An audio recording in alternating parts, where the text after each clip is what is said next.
আল্লাহর কাছে যদি খাটি দিলে তওবা করতে পারো, আমার আল্লাহ মাফ করতে দেরি করবে না।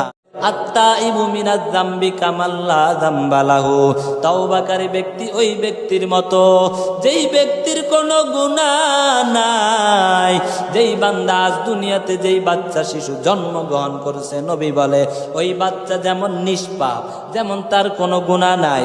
নবী আমার বলে যেই বান্দা তওবা করে, আল্লাহ পাক রব্বুল আলামিন ওই বান্দাকেও ওই বাচ্চার মতো নিষ্পাপ বানায়া দেয়। আল্লাহর নবী একবার সাহাবায়ে কেরামদেরকে বনি ইসরাইলের ঘটনা শুনান। হাদিসে আসছে ওই বনি ইসরাইলের এক বান্দা, এক যুবক 99টা খুন করার পরে ওই যুবকের মনের মধ্যে আল্লাহর ভয় চলে আসছে। ওই যুবক একজন আবেদের কাছে যায় বলে, ও আবেদ, আমি এইভাবে হত্যা করেছি, খুন করেছি। বলে কয়টা? বলে 99টা। আবেদ বলে এটা আবার কেমনে সম্ভব? বলে হ্যাঁ 99টা খুন করছি। ও আবেদ, আমার ক্ষমার দরজা আছে কিনা? আল্লাহ পাক আমাকে মাফ করবে কিনা? ওই আবেদ বলে এতটা যদি তুমি খুন করে থাকো, আল্লাহ তোমারে কিভাবে মাফ করবে? আল্লাহ ওই যুবকটা এই কথা শোনার পরে আর সহ্য করতে পারে নাই, সাথে সাথে ওই বান্দাকেও দুনিয়া থেকে বিদায় করে দেয়। এখন মোট 100টা খুন করছে। কয়টা? 100টা খুন করার পরে এইবার যুবকের মনে আবারও ভয় চলে আসলো। এতদিন ছিল 99টা, এখন আবার আরেকটা বেড়ে গেল। ওই যুবকের মন মানে না। যুবক সামনে আরেকজন আলেমের কাছে যায় বলে, ও আলেম, আমি তো এইভাবে হত্যা করেছি, একটা না দুইটা না 100টা খুন করেছি, আমার কোনো ক্ষমার দরজা আছে কিনা? আল্লাহ আমারে মাফ করবে কিনা?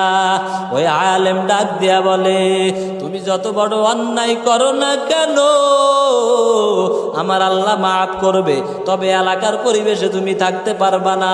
অমুক এলাকায় চলে যাও, ওখানে যাইয়া তুমি আল্লাহর কাছে মাফ চাও, ওখানের পরিবেশ ভালো, ওখানে তুমি চলে যাও। ওই যুবক ওই এলাকার জন্য যাওয়ার জন্য ওই এলাকায় যাবে। এলাকায় যাওয়ার জন্য যখন রওনা দেয়, ওই বান্দার ওই যুবকের ওই পর্যন্ত হায়াত ছিল, ওই যাইবে এখনো যাওয়া যখন রওনা দিতেছে, হঠাৎ করে আজরাইল এসে তার রূহটা কবজ করে নেয়। রূহটা কবজ করার পর জাহান্নামের থেকে ফেরেশতারা চলে আসে, জান্নাতের ফেরেশতারাও চলে আসে। কি জন্য? জাহান্নামী ফেরেশতারা বলতেছে এই লাশটা, এই বান্দা হবে আমার খোরাক, কারণ বান্দা এতগুলা খুন করেছে, এখনো তওবা করতে পারে নাই, বান্দাকে আমরা নিব। ওই দিকে জান্নাতের ফেরেশতারাও হাজির। জান্নাতের ফেরেশতারা বলে না না, হবে না, আমরা নিব, কারণ বান্দা তওবা করার জন্য রওনা দিছে, বান্দা ভালো হওয়ার জন্য রওনা দিছে। দুজনে চিল্লা চিল্লি করতেছে, বলে ওরা বলে আমরা নিব, জান্নাতীরা বলে আমরা নিব। আমার আল্লাহ পাক বলে ও ফেরেশতারা তোমরা থামো। বান্দা যেখানে মারা গেছে ওখান থেকে যদি সামনের পথটা যেখানে তওবা করতে যাবে ওই পথটা যদি কম হয়, অল্প একটু বাকি আছে, তাহলে মাপ দিব। মাপ দেওয়ার পর ওই পথটা যদি কম হয়, তাহলে এই লাশটা এই বান্দাকে পাবে জান্নাতি ফেরেশতারা, এই বান্দা জান্নাতে যাবে। আর যদি দেখছি না না, বান্দা রওনা দিছে অল্প একটু পথ, এখনো বেশি যাইতে পারে নাই, তাহলে ওই বান্দাকে জাহান্নামের ফেরেশতারা নেবে। বলেন তো দেখি, ওই বান্দা যে ওখান থেকে বাইর হইছে এলাকা থেকে, এখন ওই দিকে বেশি যাইতে পারে নাই, জাহান্নামের ফেরেশতারা পাবে। কিন্তু আমার আল্লাহ বলে ও জমিন, তুই ওই দিকে প্রশস্ত হইয়া যা আর এই দিকে কম হইয়া যা। আমার আল্লাহর অর্ডার পাইয়া ওই জমিন ওই যে বান্দা যেই দিকে তওবা করতে যাবে, যে এলাকায় বান্দা যাইতেছে ওই এলাকায় যে যাবে ওই দিকে জমিনটা সংকীর্ণ হয়ে গেল, আর যেই বান্দা যেই দিক থেকে আসছে ওই দিকে বেশি হয়ে গেছে। যখন তারা মাপ দিছে, মাপ দেওয়ার পর এখন দেখতেছে ওই লাশটাকে, ওই বান্দাকে জান্নাতি ফেরেশতারা পেয়ে গেছে। এই জন্য বান্দা তওবা করো, তওবাকারী বান্দাকে আমার আল্লাহ পছন্দ করেন। দেখো এই বান্দা এতগুলো হত্যা করার পরও যদি মাপ পাই, আমি তো এতগুলো হত্যা করি নাই, এতগুলো খুন করি নাই, আল্লাহর কাছে যেই গুনাহ করছো না কেন আল্লাহর কাছে মাপ চাও, আমার আল্লাহ তোমাকে মাফ করে দিবে। নবীর দরবারে যাওয়ার পর নবী বলে, ওরে যুবক কেন তুমি কান্না করতেছো বলো। ওই যুবক ডাক দিয়ে বলে, ও পয়গম্বর, আমি বড় একটা অপরাধ করে ফেলেছি, বড় একটা গুনাহ করে ফেলেছি। বলে কি অপরাধ, কি গুনাহ? যুবক বলে অনেক বড় গুনাহ। আমার নবী বলে, ওরে যুবক কি গুনাহ করছো? তোমার গুনাহ কি আমার আল্লাহর আরশের চাইতে বড় নাকি? তোমার গুনাহ কি পৃথিবী থেকে বড় কিনা?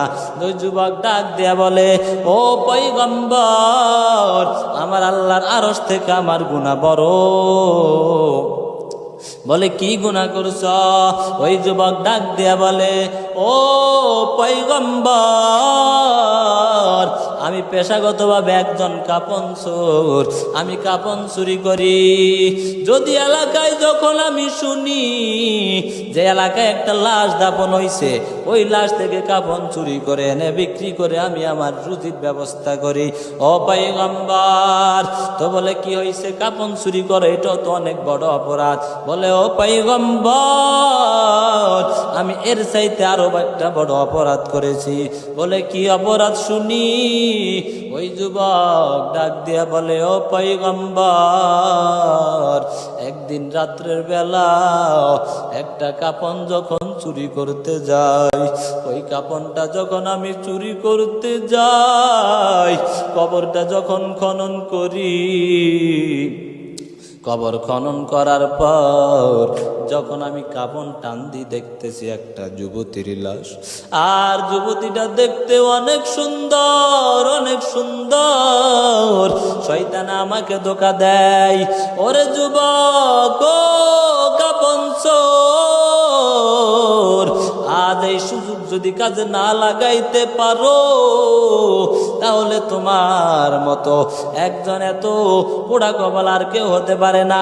শয়তান আমাকে বুদ্ধি দেওয়ার পর আমিও ওই যুবতীর সাথে খারাপ কাজে লিপ্ত হয়ে গেলাম।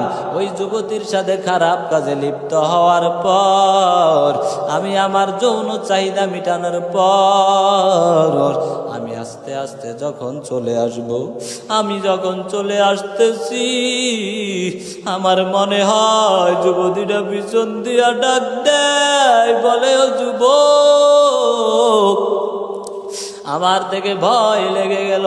ওইভাবে যুবক বলে ডাক দেয়, বলে, ও যুবক, তুমি আমাকে নাপাক কেন করেছো? কাল কিয়ামতের ময়দানে সবাই উঠবে পবিত্র অবস্থায়, আর তুমি আমাকে নাপাক করে থুয়ে গেছ। ওরে যুবক, আমার সর্বনাশ কেন করলি রে যুবক? তুই কি আল্লাহকে ভয় করো না? ও পয়গম্বর, তখন থেকে আমি যখন বাড়িতে আসি, পানি পান করতে যাই, কেমন যেন পানি আমাকে বলে, তুই বড় অপরাধী, আমাকে পান করিস না। খানা খাইতে যাই, খাবার খাইতে যাওয়ার পর কেমন যেন খাবার বলে, তোর মতো বড় অপরাধী খাবার খাস না। কেমন যেন আমাকে এমন বলে। ও পয়গম্বর, আল্লাহ কি আমাকে মাফ করবে কিনা?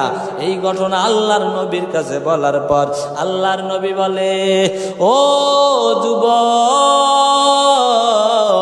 এমন কাজ কি কোনো মানুষ করতে পারে? এই কথা বলার পর ওই যুবকের আর বুঝতে বাকি নাই। আমার মনে হয় আমার আল্লাহ মাফ করবি না।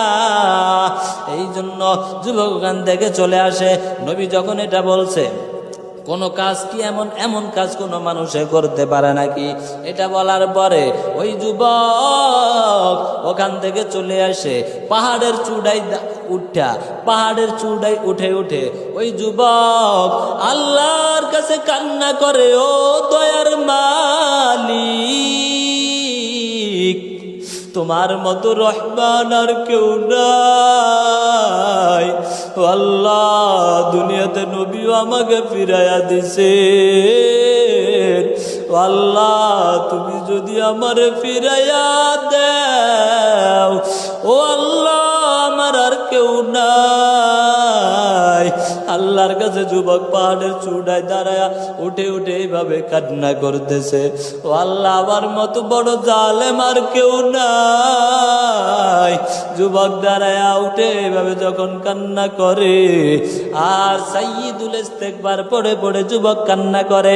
এইভাবে কান্না 1 দিন 2 দিন 3 দিন, এইভাবে যখন 40 দিন হয়ে যায়, ওই যুবক আল্লাহর কাছে কান্না করতে 40 দিন হয়ে যাওয়ার পরে আল্লাহ পাক রব্বুল আলামিন জিব্রাইল আমিনকে পাঠায়া দেয়, বলে, ও জিব্রাইল, যাও আমার নবীর কাছে যাও, নবীর কাছে যায়া বলবা, ও পয়গম্বর, আপনি বলেন আসমান জমিন কে সৃষ্টি করেছেন? এইভাবে প্রশ্ন করবা।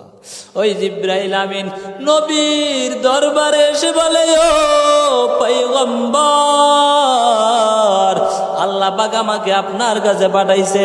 আল্লাহ পাক জিজ্ঞাসা করতে বলছে, আসমান জমিন কে বানাইছে? আমার আপনার নবী বলে, আল্লাহ বানাইছে। ওই জিব্রাইল আমিন আবার বলে, ও পয়গম্বর, মানুষের হায়াত মৌতের মালিক কে? বলে, আমার আল্লাহ। বলে, মানুষদেরকে খাওয়াই কে? বলে, আমার আল্লাহ। রিজিক দেয় কে? বলে, আমার আল্লাহ। জিব্রাইল আমিন বলে, ও পয়গম্বর, যখন কোনো মানুষ অপরাধ করে তখন তাকে আমার আল্লাহ মাফ করতে পারে কি পারে না? বলে, পারে। বলে, আপনি যেই যুবককে তাড়াইয়া দিছেন, আমার আল্লাহ আমাকে পাঠাইছেন আপনাকে বলতে, ও পয়গম্বর, আপনাকে বলতে পাঠাইছেন, আল্লাহ পাক ওই যুবকের তওবা আমার আল্লাহ কবুল করে নিছে। আপনি সাহাবায়ে কেরামদেরকে যুবকের কাছে পাঠান, বলেন যে তাকে আল্লাহ মাফ করে দিছে। এই জন্য যুবক ভাই, যত বড় অপরাধী হও না কেন, যত বড় তুমি অপরাধী হও না কেন, যত বড় অন্যায় করো না কেন, আমার আল্লাহর কাছে যদি তওবার মতো তওবা করতে পারো, আমার আল্লাহ মাফ করে দেন। আমার আল্লাহ বলে, লা তাকনাতু মির রাহমাতিল্লাহ। আমার আল্লাহ পাক বলে, ও আমার বান্দারা, আমি আল্লাহর রহমত থেকে নৈরাশ হইও না। বান্দা, তুমি যত বড় অন্যায় করো না কেন, আমার আল্লাহর রহমত থেকে তোমার অন্যায় বড় না।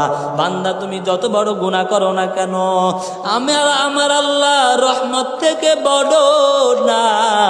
অতএব বান্দা, আল্লাহর কাছে মাফ চাও।